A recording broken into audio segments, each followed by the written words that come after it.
अस्सलामु अलैकुम रहमतुल्लाहि व बरकातुहू। जी, हमारा नबी रहमत सल्लल्लाहु अलैहि वसल्लम के 40 उसूल के अभी 2 हिस्से मुकम्मल हुए थे और चूँकि रमज़ान का मुबारक महीना था और उसमें 2 ही हिस्से मुकम्मल हुए और उसके बाद ईद आ गई और अल्हम्दुलिल्लाह आज हम तीसरे हिस्से की जानिब हैं और आज 4 उसूल की बात करेंगे। जी, अब इसमें जो उसूल है, उसूल नंबर 8 बनता है ये, चूँकि पहले में 3 थे और उसके बाद 4 और आज ये 8 है। 8 नंबर उसूल में आका पाक सल्लल्लाहु अलैहि वसल्लम ने फरमाया कि आसमान की तरफ नमाज पढ़ते हुए मत देखो। अब इसमें बहुत सारी हिकमतें हैं। आसमान अपने अंदर बहुत सारा वुसअत है उसके अंदर, और जब आप आसमान की तरफ देखते हैं, आप ऊपर ऐसे अपनी निगाह दौड़ाएं तो आप इतनी वुसअत आसमान के अंदर कि आप अपनी तवज्जो को वापस लाने में आपको ठीक ठाक वक्त लगता है।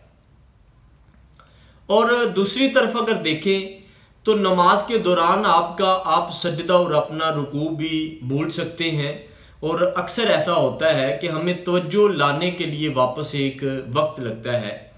सबसे बड़ी बात है कि जितने दुनिया के तरक्की याफ्ता लोग हैं उन्होंने हमेशा बंद कमरों में ही अपना काम मुकम्मल किया, और अगर आप अच्छे अच्छे ख्यालात को अपने अंदर समोना चाहते हैं, आप चाहते हैं कि हमें जो है ना वो एक नई तख्लीकी जो है ना वो हमारे अंदर एक चीज़ पैदा हो, तो फिर आपको वॉक करनी चाहिए, आपको ज़मीन की तरफ देखना चाहिए, आपको अच्छे अच्छे नए नए आइडियाज़ आएंगे।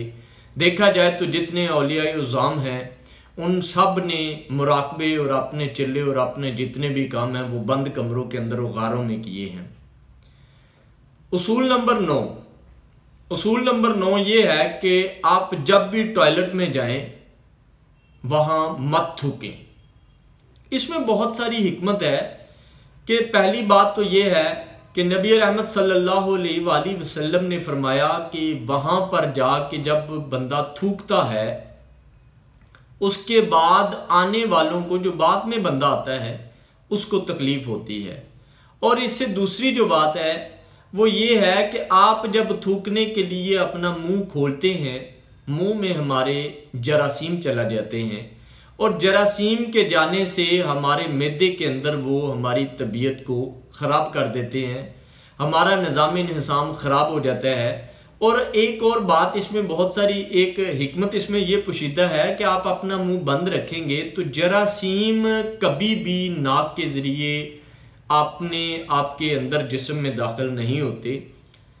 नाक के ज़रिए, आपकी जो नाक है इसके ज़रिए सिर्फ केमिकल्स जा सकते हैं, और अल्लाह पाक ने ये ऐसा एक निज़ाम बनाया है कि आप अगर अपना मुंह बंद रखेंगे और आप टॉयलेट जाते हैं, और उसके बाद इसीलिए मना फरमाया गया है कि टॉयलेट में जाके ना तो आप अपना मुंह खोलें, गाना गाएं, कोई फ़ोन पर बात करें, और ऐसी चीज़ों से हमें परहेज़ करना चाहिए।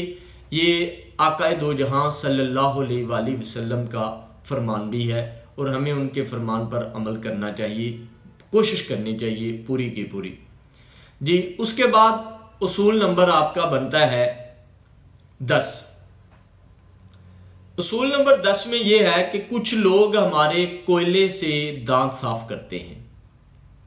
कोयले से दांत साफ करना ये मना फरमाया गया है।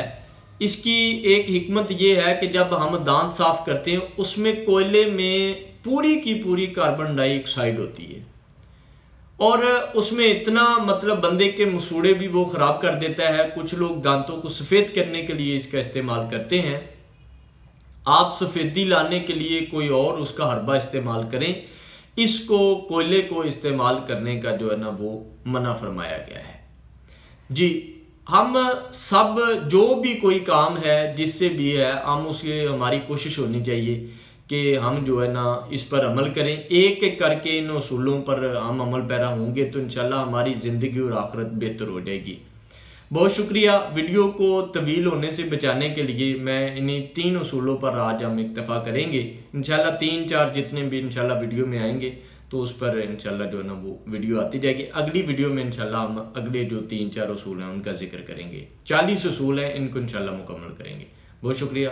अस्सलाम वालेकुम।